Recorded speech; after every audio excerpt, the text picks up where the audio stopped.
நெல்லையில் பாமக தலைவர் அன்புமணி ராமதாஸ் செய்தியாளர்களை சந்தித்த நேரலை காட்சிகளை பார்த்தோம். இதுகுறித்து பின்னர் வரும் செய்தி தொகுப்பில் விரிவாக பார்க்கலாம். தொடர்ந்து மற்ற செய்திகளை பார்க்கலாம். ராமநாதபுரம் பெருநாடியை அருகே சுமார் 5000க்கும் மேற்பட்ட ஏக்கர் நிலத்தில் பயிரிடப்பட்டு மகசூல் தரும் நிலையில் இருந்த மிளகாய், உளுந்து, சோளம் உள்ளிட்ட பல்வேறு பயிர்கள் அனைத்தும் வெள்ளத்தில் மூழ்கி அழிந்து போனதால் விவசாயிகள் வேதனையடைந்துள்ளனர். இதுகுறித்தான மேலும் விவரங்களை கொடுப்பதற்காக செய்தியாளர் ராமமூர்த்தி இணைப்பில் இருக்கிறாரிடம் பேசலாம்.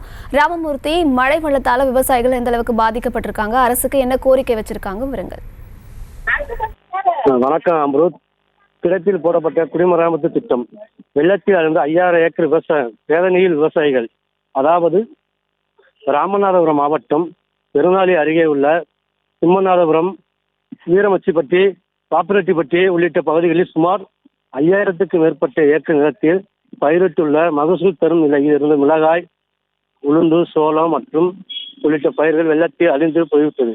இதனால் அப்பகுதி விவசாயிகள் என்ன செய்வது என்று தெரியாமல் திணறி போய் வருகின்றனர். அதிகாரிகள் நேரில் வந்து பகுதியில் ஆய்வு செய்து தகுந்த நடவடிக்கை எடுக்க வேண்டும் என்று தெரிவிக்கின்றனர். அது மட்டும் இல்லாமல் குறிப்பாக பெருநாளி, பாப்பிரெட்டிப்பட்டி, சிம்மநந்தல், குமராபுரம், சுத்திநத்தம், ராணிசேதுபுரம், முத்துசிலையாபுரம் உள்ளிட்ட 30க்கும் மேற்பட்ட கிராமங்களில் இதுபோன்ற பாதிப்புகள் ஏற்பட்டுள்ளது. இதனால் அதிகாரிகள் நேரடியாக ஆய்வு செய்து பாதிக்கப்பட்ட விவசாயிகளுக்கு தகுந்த நிவாரணங்கள் வழங்க வேண்டும் என அப்பகுதி மக்கள் கோரிக்கை விடுத்து வருகின்றனர்.